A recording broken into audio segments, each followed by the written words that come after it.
Still I cannot process that he is no more. Still I think that he is somewhere. So that's it. He will remain with us forever with his voice and works.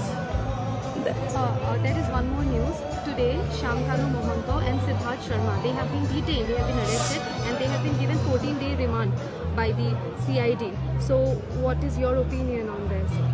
On That's this good. particular day, Yeah, that's good that the investigation is going in the right track. They are working very hard, the police and administration, and we trust on them. And we know that there will be justice. And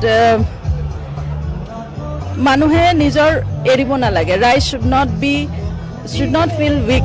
They should not lose their strength. Okay, the voice should be there. The voice of the people should be there. Then we will get the justice fast. That's one last question.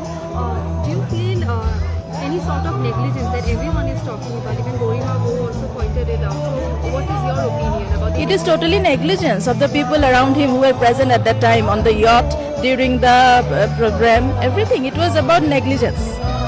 It was their responsibility to bring him safely home, bring back him safely home. But they neglected. They were on duty and they neglected. It is absolutely negligence of duty, and they should be punished. That's all.